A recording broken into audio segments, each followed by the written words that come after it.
Bonjour à tous et bienvenue dans ce webinaire trucs et astuces PowerShape. Donc nous nous retrouvons pour cette troisième session sur le reverse engineering.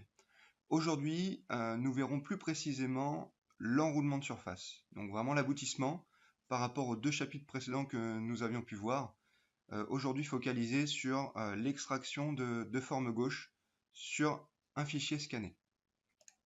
Petit rappel sur ce que nous avions vu précédemment sur le webinaire PowerShape Reverse Engineering. Dans un premier temps, nous avions vu déjà comment créer des formes primitives, donc que ce soit vraiment tout type de forme géométrique à partir d'un fichier de maillage. La dernière fois, nous avions vu comment passer du maillage ou de la surface au solide. Donc voilà, les différents outils pour directement extraire du solide ou pouvoir convertir une surface directement en solide sans avoir besoin d'utiliser des fonctions de relimitation ou autre. Petit rappel sur les outils de reverse engineering. Donc comme je l'ai dit dans mes précédents webinaires, vous aurez accès à ces différents outils si vous êtes en possession de la version Premium ou de la version Ultimate de PowerShape. Je vous propose de passer directement à la démonstration pour voir plus précisément cette fonction d'enroulement de surface. Nous voici donc dans PowerShape. Comme vous pouvez voir à l'écran, vous avez donc une pièce géométrique principalement, avec à ce niveau-là une forme un peu plus aléatoire. Donc une forme gauche qu'on va venir extraire et récupérer dans le but de la rétroconception. Ce qu'on va faire dans un premier temps, c'est venir ce qu'on commence à savoir faire, c'est-à-dire segmenter toute cette zone-là d'une manière géométrique, et ensuite, via l'enroulement de surface, je vous montrerai comment venir récupérer ce type de surface. Donc à ce niveau-là, on va venir donc extraire un plan surfacique, voilà, sur les quatre côtés de notre pièce pour délimiter la zone.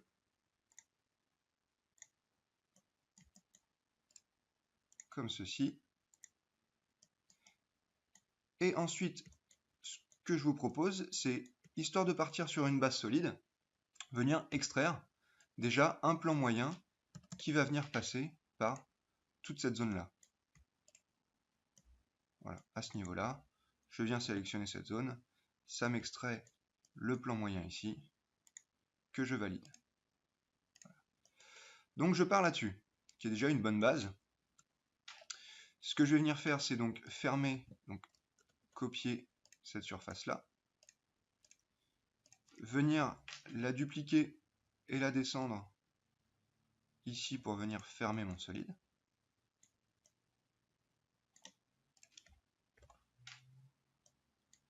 Je vais venir l'inverser, étirer ces différentes zones. Donc ça, on l'avait vu dans le webinaire précédent, ce qui va permettre de venir ici créer directement un solide délimité. Donc voilà ce qu'on obtient à ce niveau-là. Donc vraiment la partie géométrique de cette zone. Voilà, donc ensuite, ce qu'on va faire maintenant, c'est récupérer vraiment cette forme gauche sur le dessus pour venir mettre à jour le solide précédemment créé de forme vraiment géométrique. Donc, on va cacher cette partie-là. Ce qu'on va faire, c'est utiliser les outils de sélection d'horizon en dehors de la segmentation.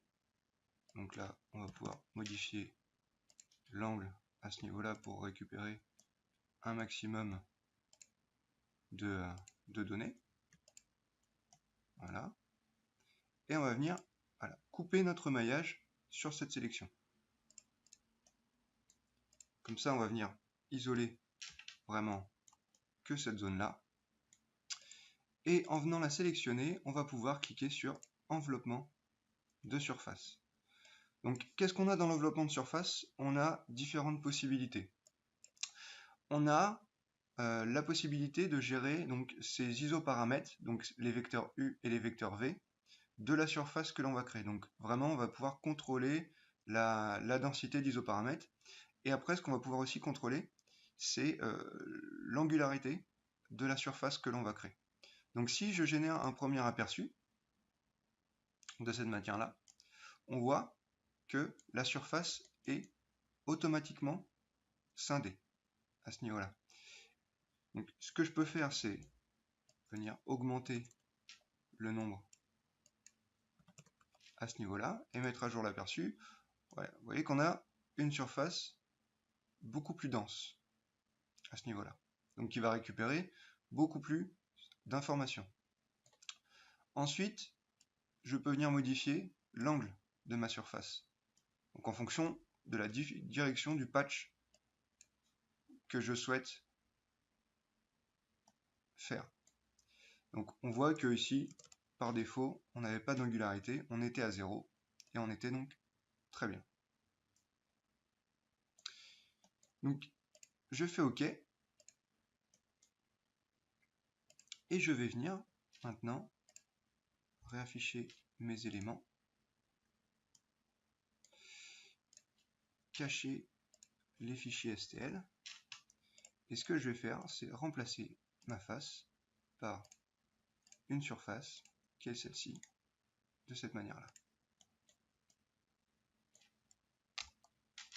Et voilà comment j'obtiens un solide complet de base géométrique avec une forme gauche incorporée. Donc là on voit vraiment, c'est vraiment la concrétisation des trois chapitres sur la rétroconception qu'on aura vu jusque là. C'est vraiment comment je crée des formes géométriques, comment je peux utiliser directement à partir du maillage la création de surface, la transformation en solide. Et aujourd'hui, vraiment, comment gérer l'extraction de forme gauche avec l'enveloppé de surface. Donc voilà, sur des formes de galbe tendues comme ça, vous voyez que c'est très simple à mettre en œuvre. Maintenant, dès que vous avez des formes un peu plus détaillées, ce qu'on va faire, c'est que je vais ici ouvrir un nouveau modèle avec un fichier STL différent. Donc là, on voit qu'on est sur une sculpture STL avec beaucoup de détails. Avoir aujourd'hui un seul et unique patch surfacique sur ce fichier STL là, vous pouvez directement avec l'enveloppé de surface. Donc vous le sélectionnez, vous cliquez sur l'enveloppement en haut à gauche, et donc ici, si je génère un premier aperçu, donc en fonction de la sélection, lui déjà me calcule globalement, suivant une certaine tolérance, le nombre de vecteurs U et de vecteurs V dont il aura besoin pour créer sa forme. D'accord ? Là, on voit que on est sur une surface qui colle bien à la forme, mais qui ne va pas récupérer tous les détails. Donc je peux vraiment augmenter encore plus la densité des isoparamètres de ma surface pour, comme je l'ai dit tout à l'heure, récupérer un maximum de détails. Donc là, on voit qu'on colle déjà un petit peu mieux, voire même beaucoup mieux, à la surface. Je clique OK. Et donc ici, si je viens cacher le maillage, je récupère une surface, un élément vraiment surfacique, qui est aussi détaillé que le maillage du dessous, correctement délimité, donc vraiment localisé derrière pour la reconstruction ou pour la communication à Power Mill, pour lancer un parcours d'outils. Je peux vraiment imaginer ce que je souhaite. Donc voilà sur ce que je voulais vous présenter, vraiment le petit truc et astuce, histoire que vous en sachiez plus sur cette fonction d'enveloppement de surface. Donc pour terminer sur cette présentation, petit récapitulatif sur ce que l'on vient de voir pour cette fonction d'enroulement de surface du reverse engineering. Donc je le rappelle, si vous êtes en possession de la version premium ou ultimate, vous pourrez utiliser ces différents outils de reverse engineering. L'avantage de la fonction que l'on a vu aujourd'hui, c'est bien sûr de créer directement des surfaces de forme gauche sur votre maillage. Ensuite, au niveau des paramétrages de cette fonction, vous pourrez bien entendu gérer la densité d'isoparamètres que vous voulez générer sur votre surface pour récupérer un maximum de détails. Et vraiment, la force de cette fonction, plutôt que de créer en fait du multipatch aléatoire sur des formes complètement gauche. Là, c'est vraiment de créer et de maîtriser une seule et unique surface pour tout type de forme sur les maillages que vous allez créer, générer ou à partir de fichiers scannés. Voilà, merci à tous d'avoir suivi cette présentation. Merci de votre fidélité et je vous dis à très bientôt pour une autre présentation logicielle Autodesk. Au revoir.